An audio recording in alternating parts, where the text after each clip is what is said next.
กราบสวัสดีครับท่านผู้ฟังและท่านผู้ชม YouTube เทเลวิชัน Twitter Instagram และก็เพจครับท่านผู้ฟังที่เคารพครับผมก็มีปัญหากับ Facebook Thailand อีกเช่นเคยครับเพราะว่าเมื่อเช้านี้จู่ๆหลังจากที่ผมได้แสดงความคิดเห็นเกี่ยวกับเรื่องการติด GPS ในรถยนต์ส่วนบุคคลตามนโยบายรัฐมนตรีว่าการกระทรวงคมนาคมนายศักดิ์สยามคิดชอบผมก็พยายามที่จะโยงในฐานะอดีตคณะกรรมาการการคมนาคมสภาผู้แทนราษฎรและคณะกรรมาการการปกครองว่านโยบายของรัฐมนตรีในประเทศไทยมีส่วนสำคัญในการทุจริตเชิงนโยบายซึ่งหลายฝ่ายก็มีการวิจารณ์กันตรงไปตรงมาในหลายเรื่องตั้งแต่เรื่องจำนำข้าวก็ด่ากันแหลกนะครับท่านผู้ฟังและท่านผู้ชมที่เคารพจริงเท็จก็ไม่รู้รถยนต์คันแรกก็ด่ากันแหลกยาวมาจนถึงเรื่องของรถไฟความเร็วสูงจ่อถึงศาลรัฐธรรมนูญพิพากษาว่าให้ทำถนนลูกรังเสียก่อนผมก็ตั้งข้อสังเกตว่าในฐานะที่ผมได้เดินทางไปต่างประเทศมาหลายประเทศในลาตินอเมริกันนี้จะมีมหาอำนาจเนี่ยเข้าไปทำการทุจริตเชิงนโยบายเช่นไปใช้พื้นที่ปลูกกล้วยเท่านั้นถ้าหากว่าล้นตลาดก็จ้างประชาชนในชาติตัดกล้วยทิ้งเลี้ยงไก่ถ้าล้นตลาดก็เอาไข่ไก่ไปโยนทะเลทิ้ง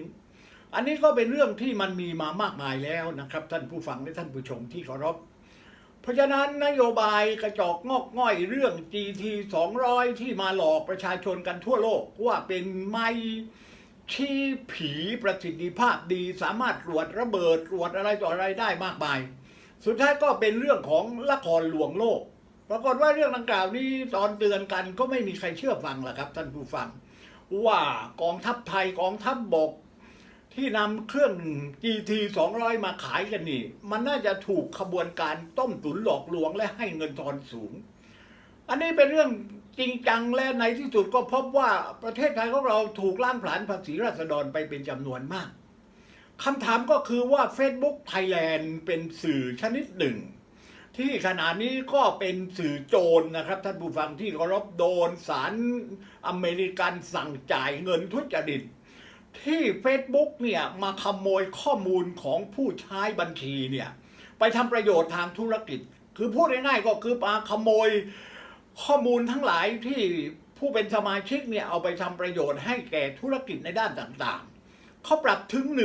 170,000 ล้านบาทไทยนะครับท่านผู้ฟังที่เคารพ 5,000 ล้านดอลลาร์ตอนนี้ยังไม่ได้จ่ายแน่นอนมาร์ค ซักเคอร์เบิร์กก็คงจะสู้กันต่อไปในศาลที่สูงขึ้น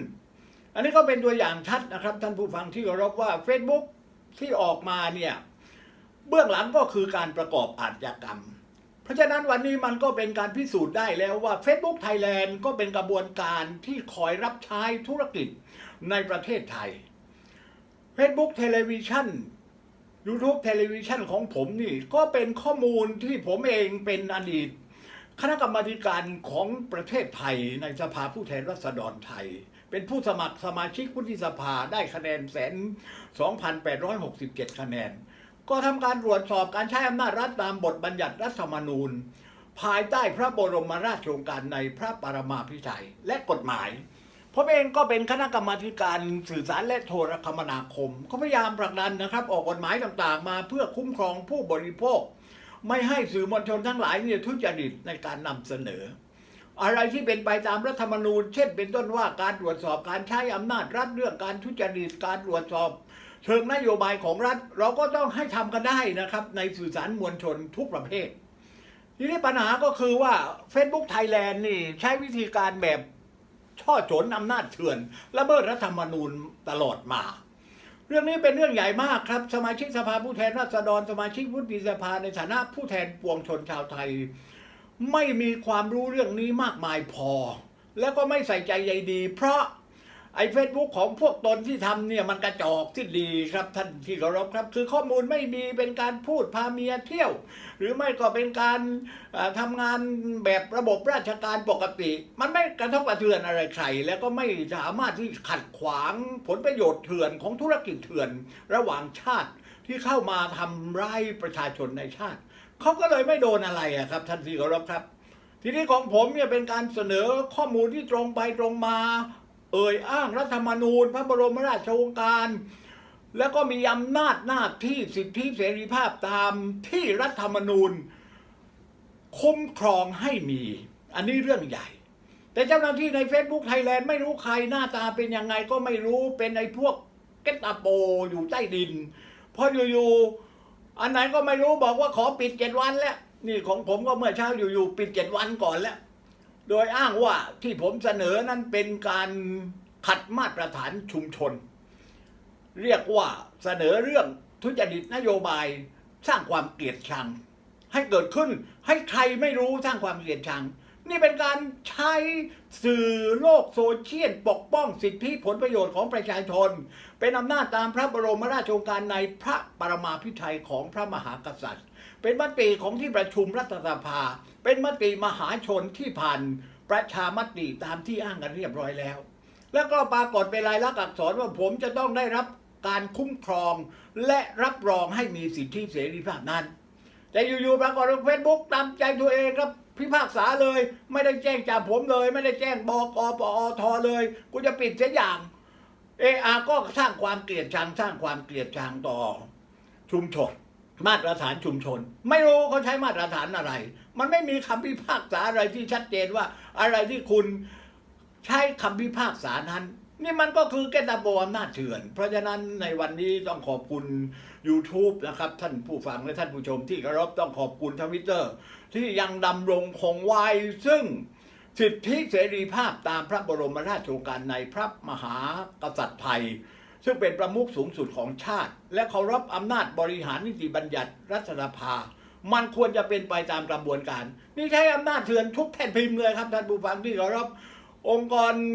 ที่พิทักษ์สิทธิผลประโยชน์ของประชาชนเช่นผู้ตรวจการแผ่นดินคณะกรรมการสิทธิมนุษยชนแห่งชาติรัฐสภาก็ไม่สามารถที่จะให้การคุ้มครองประชาชนอย่างผมได้อันนี้ก็ถือว่าเละเทะครับใช้อำนาจเถื่อนปิดเมสเซนเจอร์ปิดการติดต่อสื่อสารปิดการขนส่งซึ่งเป็นสิทธิเสรีภาพของประชาชนที่ละเมิดไม่ได้ต่อไปแกก็สามารถมาปิดบ้านของผมได้ด้วยนะสิอันนี้เรายอมไม่ได้แล้วครับท่านผู้ฟังประมวลกฎหมายอาญามาตรา68บอกว่าถ้ามาปิดบ้านมาปีนประตูเราก็เอาปืนยิงกระบาลให้แยกไปนะครับตามที่คำพิพากษาศาลฎีกาของประเทศนี้กำหนดทีนี้ผมจะไปยิงกระบาล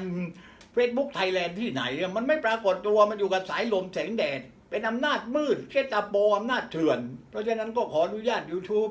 เทเลวิชันพูดให้ประชาชนชาวไทยทราบว่าพลเมืองอย่างผมถูกละเมิดโดยองค์กรเถื่อนที่ไม่มีตัวตนคือ Facebook Thailand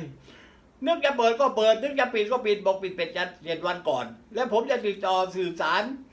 ซึ่งผมก็ไม่มีธุรกิจอะไรแต่ว่าติดต่อสื่อสารกับลูกหลานกับญาติพี่น้องที่เดินทางระหว่างประเทศเครมลินรัสเซียอังกฤษลอนดอนนอร์เวย์ผมติดต่อไม่ได้ดีว่ามันมีช่องทางอื่นให้ผมเลือกเช่นโทรศัพท์ทั่วไป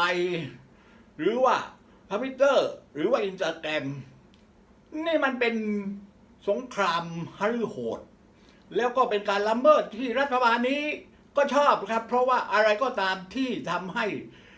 รัฐบาลเกลียดชัง Facebook Thailand ซีโรราบคลานเลียตีนทันทีอันนี้ก็คือเป็นการ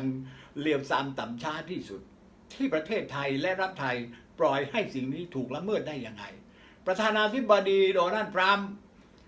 ปิดทวิตเตอร์ศาลอเมริกาสั่งปิดไม่ได้อำนาจประธานาธิบดีไม่มีอำนาจจะปิดประธานาธิบดีมีอำนาจในการ two way communication กับประชาชนที่ท่านไม่เห็นด้วยกับเขาไม่ใช่จะใช้อำนาจปิดปากอีกฝ่ายแต่ตัวเองพูดได้ฝ่ายเดียวอันนี้เป็นการละเมิดสิทธิเสรีภาพสากลที่ประเทศต่างๆเขาปกป้องกันมากที่สุดแต่ประเทศไทยวันนี้อ้างว่ามีรัฐสภามีระบบประชาธิปไตยมีการเลือกตั้ง แต่ว่าประชาชนอย่างผมซึ่งมีคนติดตามถึง6 ล้านคนถูกปิดหูปิดตาปิดปากนี่มันหมายความว่าอะไรกันแน่สวัสดีครับ